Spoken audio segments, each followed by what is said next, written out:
Welcome to the deep dive. We take complex topics, pull out the key stuff from, various sources, and basically give you the insights without drowning you in info. Yeah, exactly. And today, well, we're jumping into something pretty intense. It's a vision of the future from Blaine Storm's Soul Trilogy. It's more than just a story though, isn't it? It's a real thought experiment. Like what happens if we beat death? But the cost is Yeah, terrifying. absolutely terrifying. A world where, consciousness isn't fixed. It can be copied, digitized, even wiped clean. Right. Identity itself becomes like the ultimate thing to buy and sell. And for those of you who've already read the first book, Soul, The Price of Immortality, which is out now, by the way. You know how unsettling, how groundbreaking this whole concept is. Definitely. And today we've got something special, a sneak peek. That's right. This deep dive, it's all about Volume 2, Soul, The War for Eternity. And if Volume 1 showed us the, let's say, potential for horror with Soul Sync. Then volume 2 is where it all just breaks. Control is gone. The world descends into, well, chaos. Total chaos. So our mission today is to unpack that. The new realities, the stakes getting higher and higher in this upcoming book. We'll look at the key players, these sort of dark forces pulling the strings and, where this path is leading. Okay, so let's just quickly recap Soul Sync itself. Where did it come from? Three minds, really. Tom, he was a visionary, the science guy. Then Marcus, the one who first used it to basically cheat death. And Billy, oh, Billy, the genius, but yeah, completely corrupted. His ambition just twisted everything. The initial promise was huge, right? A cure for death, transfer your consciousness, get a new body. But that promise, it soured fast. It turned into this awful black market empire almost overnight. Yeah, where kids, actual children, were having their minds wiped, erased, and their bodies sold, just empty shells. It's a total collapse of morality. Just gone. Yeah. The unthinkable became profitable. And identity just isn't fixed anymore. It's fluid. It's a commodity, which means we'll need to keep track. Sometimes we'll talk about characters like host body name dash consciousness name, so like Thorn Marcus. Yeah, it gets confusing otherwise, especially later. So that brings us properly into Volume 2, The War for Eternity, A World Unleashed. And we have to start with Billy's big move at the end of Volume 1, the mass sync. Right.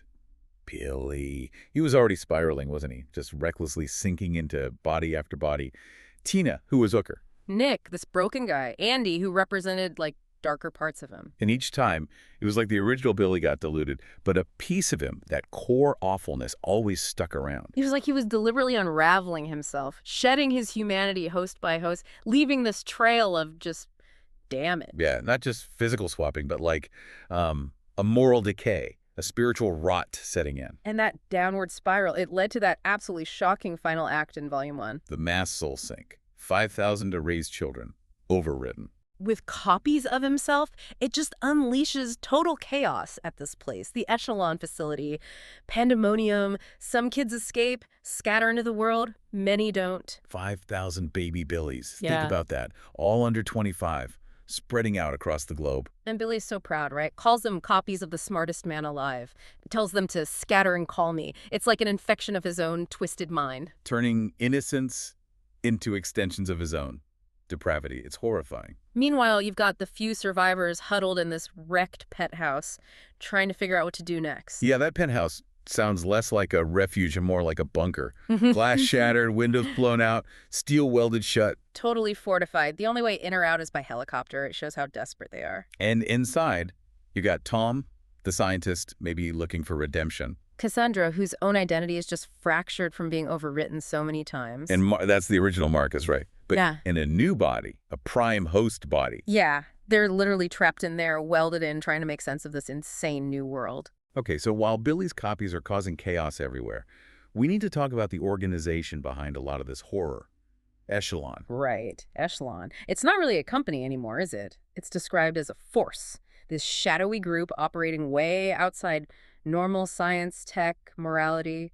No boundaries, no ethics. They're basically the architects of this nightmare. And running their acquisitions is this guy, Sloan. His methods are just chilling, sourcing human bodies like they're ordering office supplies. It shows how easy it is to dehumanize people, doesn't it? They get hosts from places where they won't be missed, refugee camps, disaster zones, foster care. Targeting the untraceable, the most vulnerable people. It's sickening. And the sheer scale of it, Commodification. These kids, mostly 10 to 12 years old, raised like livestock until they're 21, peak physical condition. And Salon just calls them human inventory. Commodities. No emotion. And there's that detail. Demand has always skewed female, with a preference for Caucasians from places like Ukraine, Moldova, Romania. It's like industrialized human trafficking, amplified by this terrifying tech. It really mirrors some dark, real-world stuff, but takes it to a whole new level. Just awful. And the process itself at Echelon, they call it zero protocol. Yeah, wiping memories clean at the pre-sync assessment station, keeping the bodies fit using electrical muscle stimulation. Ironically, using tech based on Billy and Tom's earlier, good work. Cave and wave, wasn't it? Meant for healing, now used for this. Exactly. There's even a recovery wing for mistakes, though Billy insists Soul Sync is perfect, like teleporting. Seamless. So Echelon's endgame. Mm-hmm. What's the big plan with all these bodies, this tech? Well, Thorne reveals it. Thorne, who's now inhabited by a Marcus copy, remember? Right, Thorne Marcus. The plan is immortality for the super elite. Sell them the dream. But here's the twist. There's always a twist. Clients sign over their massive fortunes to the host body they're taking over. Standard procedure looks legit. But Echelon's real plan is to wipe the client's soul after the transfer. Keep the money, keep the influence, step into their lives when the original body fails. Wow.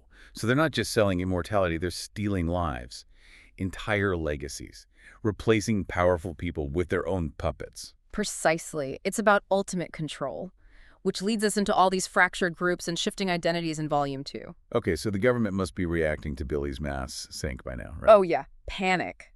High-level panic in the Oval Office. President Callaway, security advisors Hartland, Leland, Ellison, Mercer, they're dealing with 5,000 bodies, young, confused, unaccounted for. And that warehouse full of zombie children. What a phrase. Their first instinct, control the story, spin it, maybe use Sloan as a fall guy, and desperately try to secure Thorne, the original Thorne, or who they think is Thorne.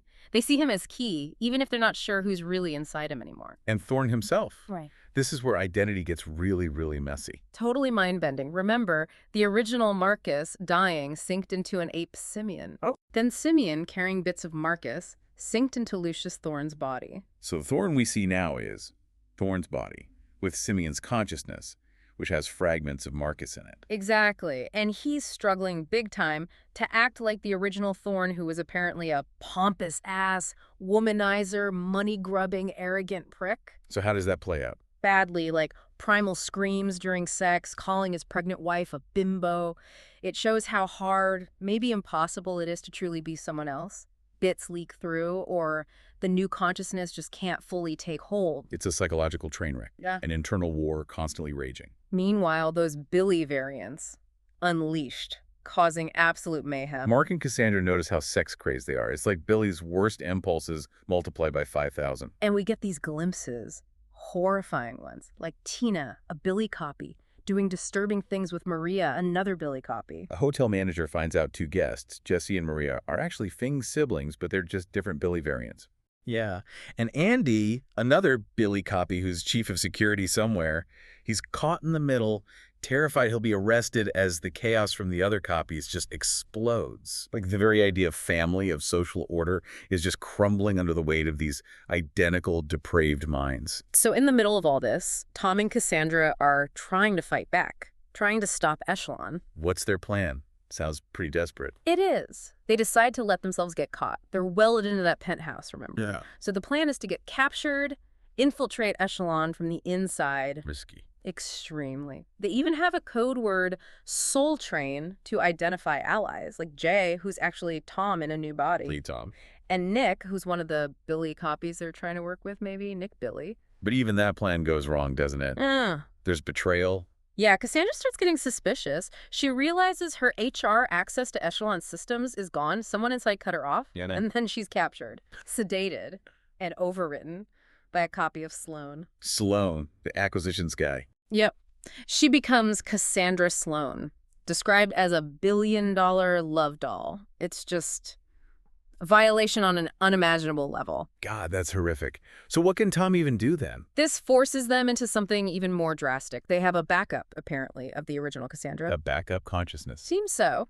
And the plan is to upload her into Andy's body, the Billy copied chief of security.